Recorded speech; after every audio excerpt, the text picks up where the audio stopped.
ठीक है बच्चों, अब देख लो ये हमारा क्वेश्चन नंबर 1 सॉल्व हो गया। ठीक है, ये मैंने मेथड 1 है यूजिंग एलिमेंट्री रो ट्रांसफॉर्मेशन, इससे सॉल्व कर दिया। अब चेक के लिए मैंने बता दिया ए इंटू ए इनवर्स देख लो, अगर टाइम बचे क्वेश्चन में तो ये एग्ज़ाम में तो चेक भी कर लेना। अब आ जाते ये मेथड 2 है, ये भी ऑलरेडी मैंने डिस्कस कर रखा है। मेथड 2 ये क्या मैंने बता रखा है कि पहले इसे 1 बनाओ, उसके बाद इसे 0 बनाओ, फिर ये 1 बनाओ, फिर 0 बनाओ। मतलब क्या मैंने बोला कि अगर रो ट्रांसफॉर्मेशन है तो हम कॉलम वाइज 0 बनाते हैं, और कॉलम ट्रांसफॉर्मेशन है तो हम रो वाइज 0 बनाते हैं, और डायगोनल के एलिमेंट को 1 बनाते हैं। अब ये 0 और 1 बनाने के लिए हमें एलिमेंट्री ट्रांसफॉर्मेशन यूज़ करना होता है। ठीक है, अब ये ट्रिक फॉर 2x2 ऑर्डर क्या है, ये ऑलरेडी मैंने बता रखा है। मान लो ये 2x2 ऑर्डर है ना, तो इसके लिए क्या करना होता है, हमें पहले इसे 1 बनाना होता है। अगर हम एलिमेंट्री रो ट्रांसफॉर्मेशन कर रहे हैं, इसे 1 इसे 0, फिर इसे 1 इसे 0, तो यही मैंने बताया, पहले 1 बनाओ 0, एरो डाउनवर्ड है, इसका मतलब पहले इसे 1 बनाओ, फिर 0 बनाओ, फिर इसे 1 बनाओ, फिर 0 बनाओ। फॉर एलिमेंट्री कॉलम ट्रांसफॉर्मेशन के लिए क्या करोगे, ये 1 बनाओ, इसे 0, फिर इसे 1 इसे 0। ठीक है,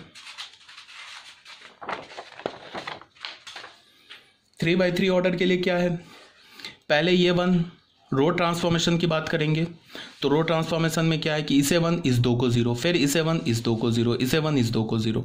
मतलब कि रो ट्रांसफॉर्मेशन में हम कॉलम वाइज 0 बनाएंगे और कॉलम ट्रांसफॉर्मेशन में हम रो वाइज 0 बनाएंगे। अब बच्चों ये क्या लिखा हुआ है, ये वही बात लिखा हुआ है कि पहले A11 को 1 बनाओ। A11 को 1 बनाने के लिए 2 ट्रांसफॉर्मेशन यूज़ कर सकते हो, या तो कोई 2 रो को चेंज करो।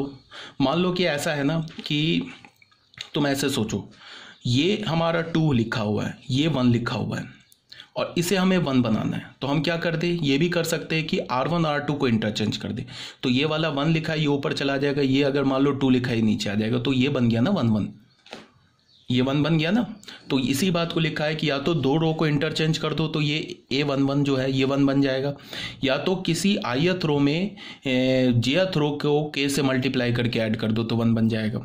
1 बनाने के बाद इस 2 को 0 बनाओ इस ट्रांसफॉर्मेशन से, फिर उसके बाद A22 इसको 1 बनाओ, A22 को 1 बना लो। A22 को 1 बनाने का सिंपल सा रास्ता क्या होता है 1 बनाने का, अगर तुम्हें नहीं समझ में आ रहा है, मान लो A22 लिखा 5, तो सीधे सेकंड रो को 5 से डिवाइड कर दो, तो ये खुद ही 1 बन जाएगा। तो यह बोला जा रहा है 1/k R2, ऐसे कर दोगे। उसके बाद फिर A12 A32 को 0 बनाओ ट्रांसफॉर्मेशन यूज़ करके, फिर A33 को 1 बनाओ, फिर A23 A13 को 0 बनाओ। ये बात यही लिखा हुआ है। ठीक है, अब आ जाओ बच्चों क्वेश्चन नंबर 15 में। इस क्वेश्चन को मैं कंप्लीट सॉल्व करके दिखा रहा हूँ तुम्हें। ठीक है, क्वेश्चन नंबर 15 में क्या बोल रहा है, using elementary row column transformation find the inverse of matrix A.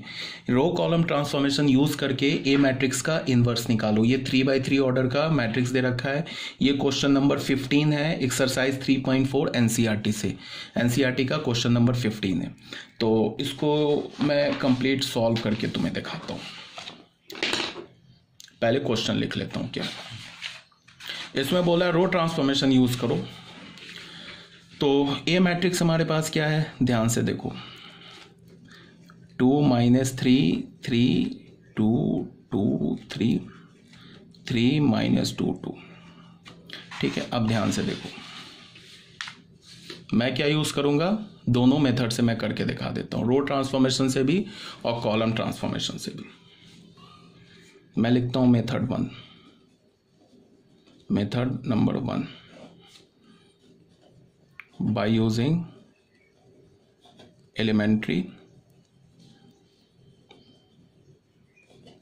Question में तुम एक ही मेथड से करोगे, रो ट्रांसफॉर्मेशन।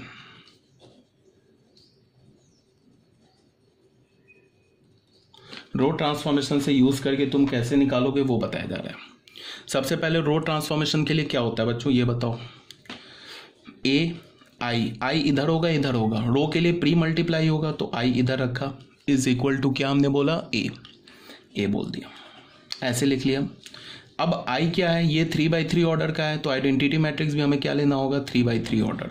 तो 1 0 0 0 1 0 0 0 1 ले लिया, इंटू ए। इस ए को तो चेंज नहीं करेंगे, ये तो एज इट इज रहेगा, ये ए लिख दिया हमने। 2 - 3 3 2 2 3 3 - 2 2। अब हमारा टारगेट क्या है, रो ट्रांसफॉर्मेशन यूज करना है और इसे आइडेंटिटी मैट्रिक्स बनाना है। और जो रो ट्रांसफॉर्मेशन यहाँ यूज करेंगे सेम रो ट्रांसफॉर्मेशन यहाँ यूज करेंगे, और जब ये आइडेंटिटी बन जाएगा तो उस केस में ये जो मैट्रिक्स होगा वो ए का इन्वर्स हो जाएगा। ठीक है, अब रो ट्रांसफॉर्मेशन यूज करने के लिए हम लोग क्या करेंगे, हम लोग ऐसे देखेंगे। हमारा पहला टारगेट क्या, इसे 1 बनाना। इसे 1 कैसे बनेगा ये सोचेंगे। तो एक तो रास्ता इसे 1 बनाने के लिए क्या है कि इसको अभी मत देखो, बिकॉज इसमें जो ट्रांसफॉर्मेशन यूज करेंगे यहां भी कर देंगे। तो एक रास्ता क्या हमारे पास कि हमने फर्स्ट रो को 2 से डिवाइड किया तो खुद ही 1 बन जाएगा। एक तो ये रास्ता है। दूसरा रास्ता क्या है कि हम ऐसे कर ले, 2 से डिवाइड कर दो, ज़्यादा दिमाग ही नहीं लगा, फर्स्ट रो को 2 से डिवाइड कर दो, यहाँ भी 2 से डिवाइड कर दो तो ये 1 बन जाएगा। इस पर नहीं सोचना है, ये खुद से मैट्रिक्स जो आएगा वो इन्वर्स बन जाएगा। तो एक हमने क्या किया कि हमने पहले R1 रो को और R3 रो को आपस में इंटरचेंज कर दिया। क्यों किया ऐसा अभी पता चलेगा। एक तो मैंने ऑलरेडी बता दिया कि R1 को 2 से डिवाइड करो खुद 1 बन जाएगा, उसके बाद इस 2 को 0 बना दो। तो R1 R3 को इंटरचेंज कर दिया, तो यहाँ भी चेंज करना होगा। यहाँ पे R3 को उठा के R1 में डाल दिया, ये सेकेंड रो जो है वो चेंज होगा नहीं, 1 0 0 रह जाएगा।